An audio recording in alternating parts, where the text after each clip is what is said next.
요즘 들어 특정 사람을 떠올리면 이유도 모르게 마음이 무거워지지 않으십니까? 잘못한 것도 없는데 그 사람 이름이 떠오르는 순간 어깨가 내려앉는 느낌. 전화가 오면 받기 싫고 모임에서 그 사람 얼굴이 보이면 자리를 피하고 싶어지는 그 감각. 그 감각은 예민함이 아닙니다. 당신의 몸과 마음이 보내는 정직한 신호입니다. 우리는 살면서 수많은 인연을 맺습니다. 그 인연들 중에는 삶을 풍요롭게 만드는 사람도 있지만 조용히 그러나 확실하게 당신의 에너지를 갉아먹는 사람도 있습니다. 오늘은 그 이야기를 하려 합니다. 냉정하게, 그러나 따뜻하게. 전라북도 전주에 사는 67세 김정옥 씨는 평생을 사람 좋다는 소리를 들으며 살았습니다. 이웃이 어려우면 먼저 달려갔고, 친척 모임에서는 항상 가장 많이 준비하고 가장 나중에 일어났습니다. 교회 봉사도 20년째였고, 동네에서 그녀를 모르는 사람이 없었습니다. 그런데 작년 봄, 정옥 씨는 처음으로 사람이 무서워졌습니다. 20년 가까이 함께 봉사해 온 교회 집사님이 있었습니다. 그분은 늘 정옥 씨를 칭찬했습니다. 정옥 씨 같은 사람은 처음이야. 하나님이 주신 천사야. 이런 말을 입에 달고 다녔습니다. 정옥 씨는 그 말들을 믿었습니다. 그런데 어느 날 정옥 씨가 건강이 나빠져 한 달쯤 봉사를 쉬었습니다. 그러자 그 집사님은 다른 교인들에게 이런 말을 하고 다녔다는 것을 뒤늦게 알게 되었습니다. 정옥 씨가 요즘 교만해진 것 같지 않아요? 아픈 척 하는 거 아닐까요? 정옥 씨는 그 말을 전해 들은 날 밤 혼자 부엌에 앉아 있었습니다. 울지도 않았습니다. 그냥 멍했습니다. 20년이었습니다. 20년을 함께 기도하고 함께 울고 함께 웃었는데 그 밤 정옥 씨는 처음으로 이런 생각을 했습니다. 나는 그동안 그 사람을 제대로 본 적이 있었던가? 그리고 천천히 기억을 되짚었습니다. 그 집사님은 늘 말이 먼저였습니다. 행동은 나중이었습니다. 아니, 행동은 없을 때가 더 많았습니다. 칭찬은 했지만 실제로 곁에 있어준 적은 드물었습니다. 도움을 약속했지만 막상 필요할 때는 핑계가 앞섰습니다. 정옥 씨는 깨달았습니다. 자신이 그 사람의 말에 속아온 것이 아니라 그 말을 믿고 싶었던 자신을 못 본 것이라는 사실을. 그 깨달음은 쓸쓸했습니다. 하지만 그 쓸쓸함 속에서 오히려 마음이 조금 단단해지는 것을 느꼈습니다. 정약용은 말했습니다. 사람을 보되 그 말이 아니라 마음을 보라. 말은 꾸밀 수 있지만 마음은 결국 행동으로 드러난다. 그는 평생을 사람 속에서 살았습니다. 화려한 조정 생활에서도 긴 유배 생활에서도 그는 끊임없이 인간을 관찰했습니다. 총애를 받을 때 곁에 있다가 유배를 떠나자 등을 돌린 사람들, 의리를 외치다가 위기 앞에서 먼저 사라진 사람들, 친절했지만 결국 자신의 이익을 위해 관계를 도구로 쓴 사람들. 그 모든 경험이 쌓여 그는 인간관계에 대해 누구보다 냉철한 통찰을 남겼습니다. 그리고 그 통찰 중에는 이런 경고가 있었습니다. 나쁜 사람은 처음부터 나쁘게 보이지 않는다. 오히려 처음에는 가장 좋아 보인다. 오늘 우리가 살펴볼 3가지 유형은 바로 이런 사람들입니다. 당신 곁에서 좋은 사람처럼 보이지만 시간이 지나면서 당신을 서서히 지치게 만드는 사람들. 정약용은 목민심서에서 이렇게 썼습니다. 말이 앞서는 자는 반드시 행동이 뒤진다. 말로 덕을 쌓으려는 자는 결국 덕을 흩어버린다. 이 유형의 사람은 처음에 당신을 매혹시킵니다.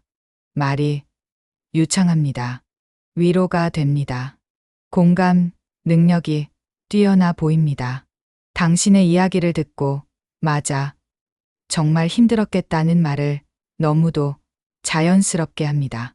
하지만 시간이 지나면 이상한 패턴이 보입니다. 약속을 잘 잊습니다. 처음엔 바빠서라고, 다음엔 깜빡해서라고, 그 다음엔 사정이 생겨서라고 합니다. 도움을 약속했지만 막상 당신이 도움을 필요로 할 때 그 사람은 없습니다. 칭찬은 넘치도록 하지만 실제로 당신 편에 서준 기억은 희미합니다. 이 유형이 위험한 이유는 하나입니다. 그 말들이 진짜처럼 들리기 때문입니다. 우리는 저 사람은 말만 그렇게 한 게 아니야, 진심이었을 거야 라고 생각합니다. 그리고 그 생각이 관계를 계속 이어가게 만듭니다. 정약용은 이런 사람을 두고 이렇게 표현했습니다. 꽃은 아름답지만 열매가 없는 나무와 같다. 그늘도 되지 않고 양식도 되지 않는다. 말로만 아름다운 관계는 당신에게 그늘도 양식도 되지 않습니다. 그럼 어떻게 알아볼 수 있을까요? 정약용은 말했습니다. 한 번의 말로는 사람을 알지 못하고 3번의 일로써야 그 마음을 안다. 그 사람이 당신을 위해 실제로 움직인 적이 있는지 생각해 보십시오. 말이 아닌 행동으로 자신에게 손해가 되는 상황에서도 당신 편에 섰던 기억이 있는지. 그 기억이 없다면 그 관계는 말로만 이루어진 관계입니다. 정옥 씨의 경우가 바로 그것이었습니다. 그 집사님은 20년간 수천 번의 좋은 말을 했습니다. 하지만 정옥 씨가 진짜 힘들었던 순간들, 시어머니 병수발을 들 때, 남편이 수술을 받았을 때, 자녀 문제로 잠 못 이루던 밤들, 그 순간들에 그 집사님이 실제로 곁에 있었던 기억이 몇 번이나 되는지 정옥 씨는 손가락으로 꼽아 보았습니다. 손가락이 남았습니다. 그때서야 알았습니다. 20년간의 말들이 얼마나 가벼웠는지를. 정약용은 말했습니다.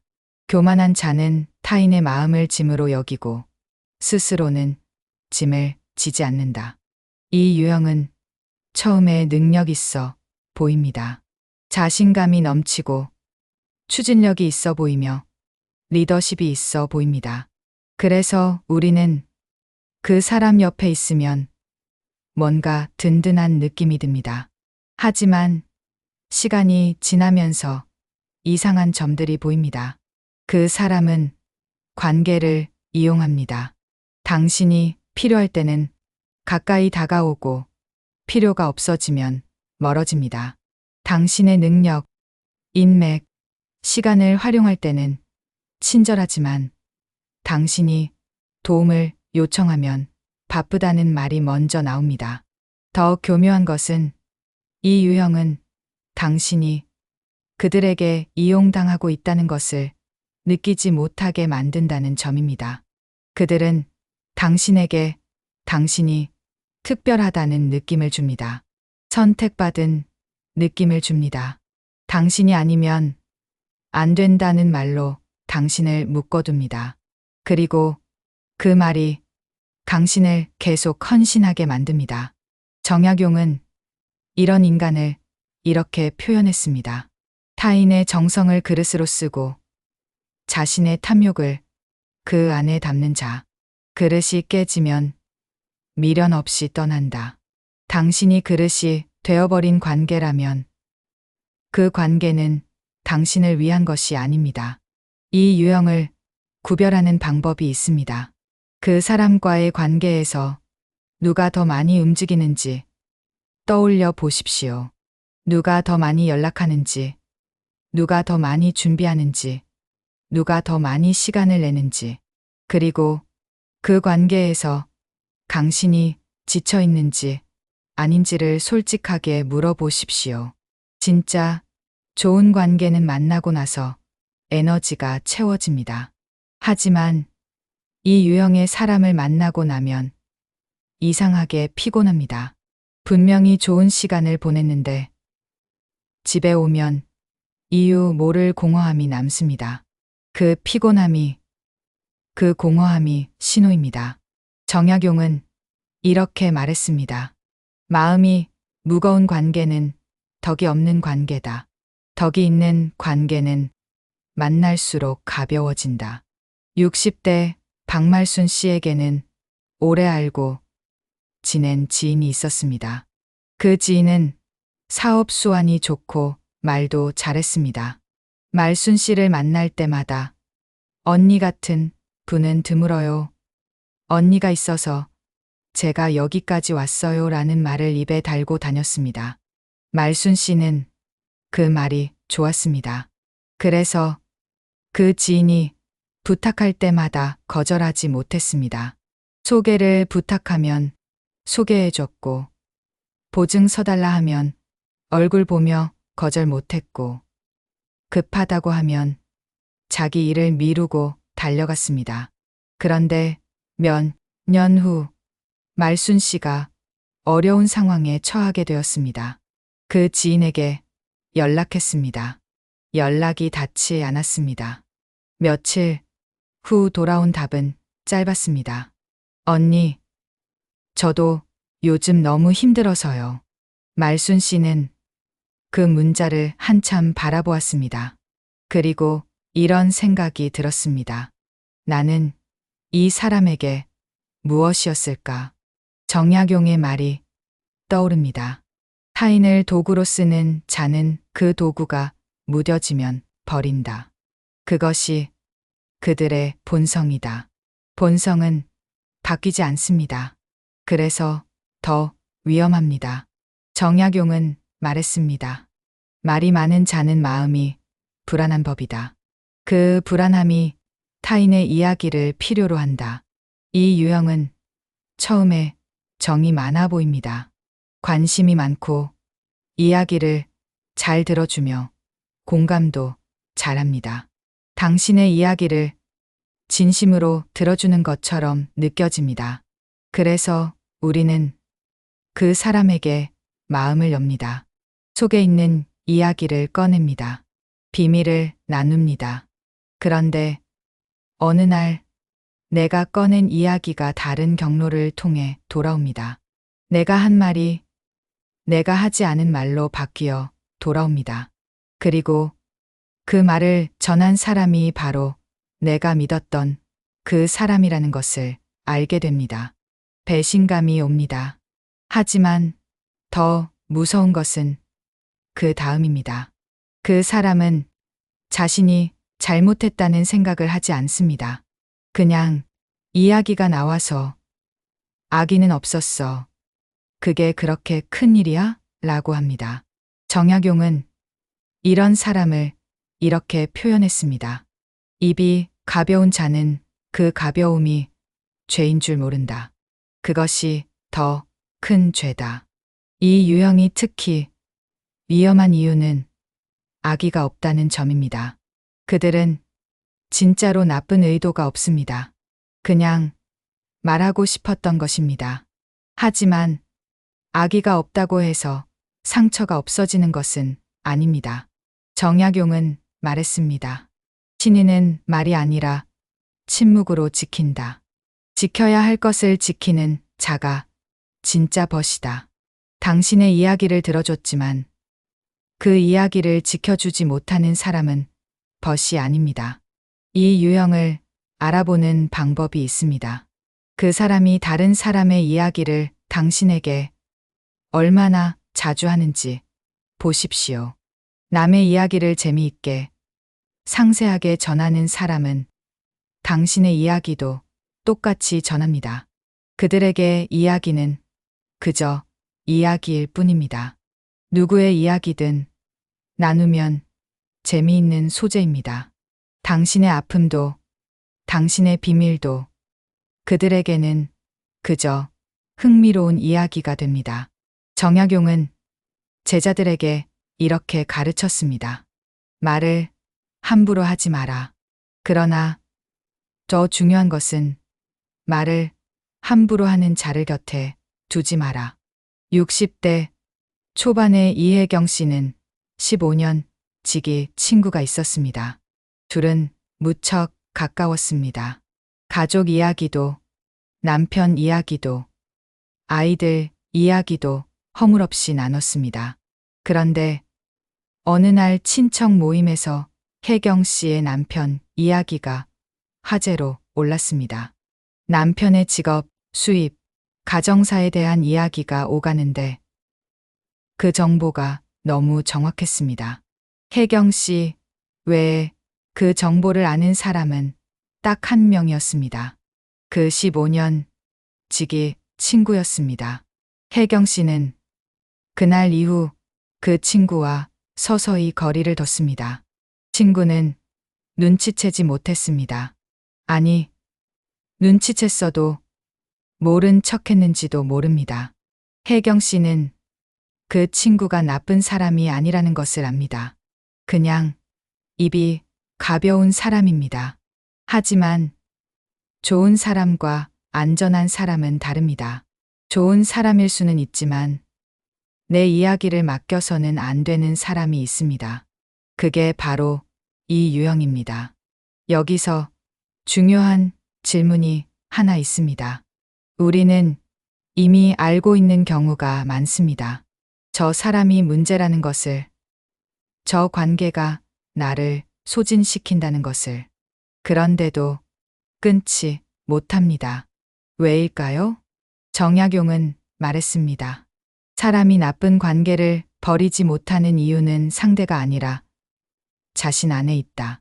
우리가 그 관계를 끊지 못하는 이유, 그것은 대부분 우리 안에 있습니다.